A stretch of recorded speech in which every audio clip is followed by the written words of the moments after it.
Hello everyone, welcome to math majestic classes.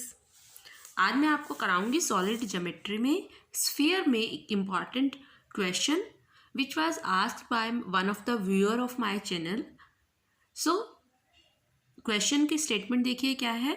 Find the equation of the diameter of the sphere such that a rotation about it will transfer the point to the point this along a great circle of the sphere.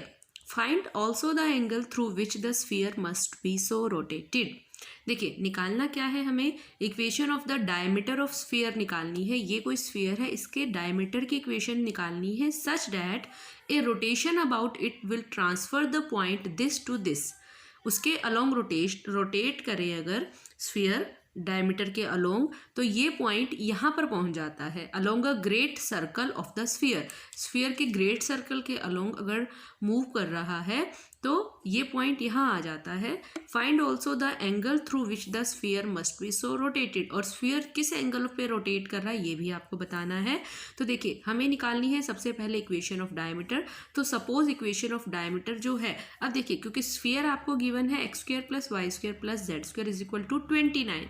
Obviously इसका center 0 0 0 है, तो इसका मतलब जो diameter होगा sphere का वो 0 0 0 से पास होगा। डायमीटर तो सेंटर से पास होता है, तो इक्वेशन ऑफ डायमीटर क्या बनेगी, x minus 0 by l, y minus 0 by m, z minus 0 by N.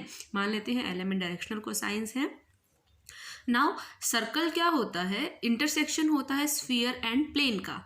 And great circle क्या होता है, जिसका plane center of the sphere से पास होता है वो, और रेडियस जो है वो स्फीयर की रेडियस के इक्वल होती है, वो ग्रेट सर्कल होता है। इसका कॉन्सेप्ट मैंने स्फीयर की प्लेलिस्ट में आप चैप्टर देख सकते हैं, वो मैंने पूरा कॉन्सेप्ट कराया हुआ है, ग्रेट सर्कल के क्वेश्चंस भी कराए हुए हैं। तो देखिए उसका मैं लिंक आपको डिस्क्रिप्शन बॉक्स में दे भी दूंगी।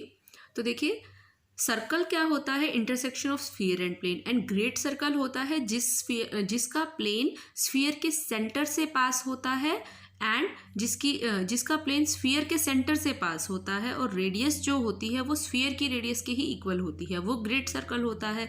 तो इसका मतलब स्फीयर के जो डायमीटर है उसके जो डायमीटर के डायरेक्शनल कोसाइन आएंगे वो जो आपका प्लेन है ग्रेट सर्कल का उसके डायरेक्शनल कोसाइन के प्रोपोर्शनल आएंगे, क्योंकि दोनों सेम स्फीयर का जो डायमीटर है और जो प्लेन है दोनों एक ही पॉइंट से पास होते हैं सेंटर से, तो दोनों के डायरेक्शनल कोसाइन प्रोपोर्शनल आएंगे।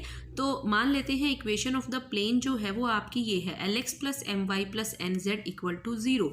अब देखिए यहाँ पर P जो है वो 0 है, general equation of the plane में P होता है, यहाँ पर ये हमने 0 लिया है। क्यों लिया है, क्योंकि सेंटर ऑफ द सर्कल जो है और सेंटर ऑफ द स्फीयर जो है वो दोनों सेम है, तो परपेंडिकुलर डिस्टेंस तो 0 ही होगा। P तो परपेंडिकुलर डिस्टेंस होता है ना, सेंटर से हम परपेंडिकुलर डालें तो सेंटर परपेंडिकुलर डिस्टेंस, लेकिन अब तो दोनों का सेंटर सेम है तो परपेंडिकुलर डिस्टेंस होगा ही नहीं।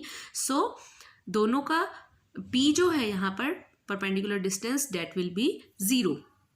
तो the equation of the plane हमारी ये है। अब देखिए ये पॉइंट जो है 4 - 3 एंड 2 एंड 5 0 एंड -2, ये पॉइंट हमारा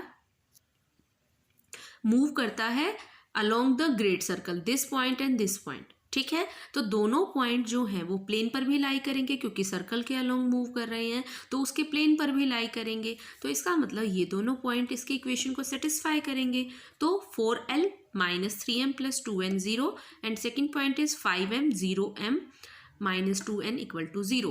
ये दो इक्वेशंस ऑफ प्लेन आ गई हमारे पास, इन दोनों को सिमल्टेनियसली सॉल्व करेंगे तो l के नीचे आएगा इन दोनों का प्रोडक्ट माइनस इन दोनों का प्रोडक्ट, m के नीचे इन दोनों का प्रोडक्ट माइनस इन दोनों का, और n के नीचे इन दोनों का माइनस इन दोनों का प्रोडक्ट। तो l/6, m/18 एंड n/15 ये हमारे पास डायरेक्शनल कोसाइंस आ गए डायमीटर के, जो कि प्रोपोर्शनल आ गए 2, 6 एंड 5 के।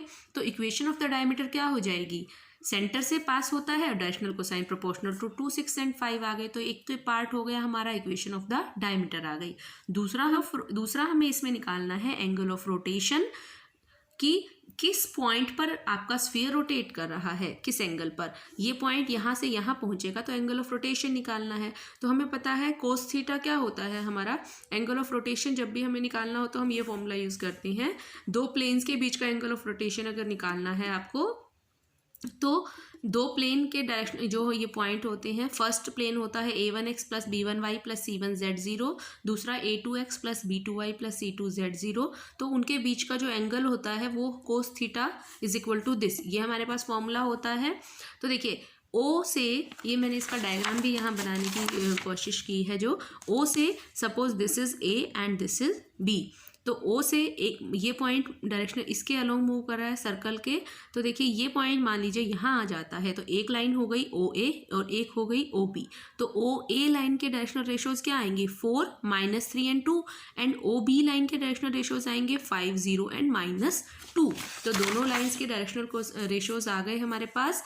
तो यहाँ से इस फॉर्मूले में ये A1 B1 C1 A2 B2 C2 हम यहाँ वैल्यू सब्स्टिट्यूट कर देंगे। तो कोस थीटा की वैल्यू आपकी क्या आ जाएगी, इनकी वैल्यू पुट की, सॉल्व किया इसको, तो थीटा की वैल्यू कोस इनवर्स 16/29 आ जाएगी। यही हमें इसमें फाइंड आउट करना था, एंगल ऑफ रोटेशन। तो फ्रेंड्स, अगर आपकी भी कोई क्वेरीज हैं जो आप मुझसे सॉल्व कराना चाहते हैं तो आप मुझे कमेंट बॉक्स में कमेंट करके बता सकते हैं। I will try to solve your queries my best.